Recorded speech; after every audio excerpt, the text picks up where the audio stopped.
In 1519, Hernán Cortés and his Spanish conquistadors landed near Veracruz, Mexico.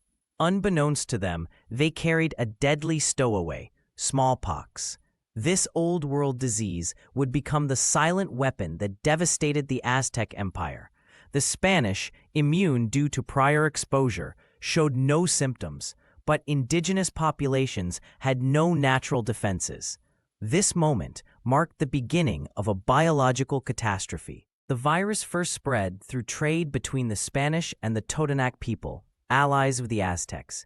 Indigenous traders, unaware of the danger, carried contaminated goods back to their communities. Within days, the first cases of smallpox appeared. The disease's rapid transmission was fueled by close contact and lack of immunity, setting the stage for an epidemic. By 1520, smallpox reached Tenochtitlán, the Aztec capital, via infected traders. The densely populated city, with its advanced infrastructure, became a breeding ground for the virus. Symptoms, high fever, pustules, and death, spread uncontrollably. The Aztecs, who had never encountered the disease, were helpless. Their healers' remedies were ineffective against this foreign plague. The epidemic exploded, killing thousands within weeks.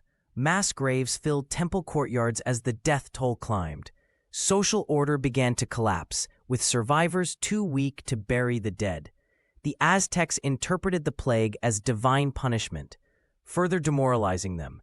Smallpox, not Spanish steel, was now the empire's greatest threat. Emperor Cuitláhuac, Moctezuma's successor, ruled for just 80 days before succumbing to smallpox. His death created a power vacuum, leaving the empire leaderless during the Spanish siege. The loss of their ruler shattered Aztec morale, while Cortés exploited the chaos. The virus had decimated not just the population, but the very heart of Aztec governance. With Tenochtitlan weakened by disease, Cortés launched his final assault in 1521. Spanish brigantines blockaded the city, cutting off food and supplies. Starvation compounded the devastation of smallpox, leaving the Aztecs too feeble to resist.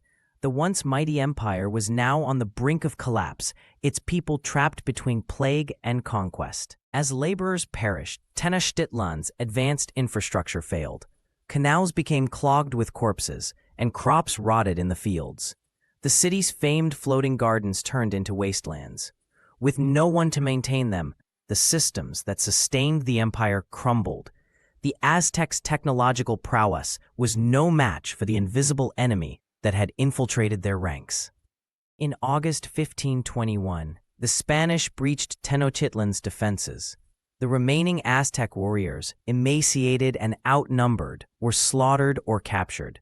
The Templo Mayor, symbol of Aztec power, was set ablaze.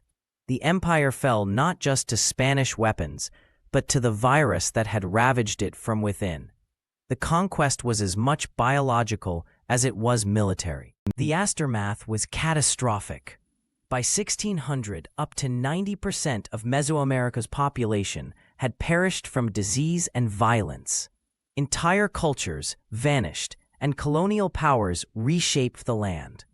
The Aztec Empire's fall marked the beginning of European dominance in the Americas, a conquest enabled not just by guns, but by germs. Smallpox, not Cortés, was the true architect of the Aztec Empire's downfall.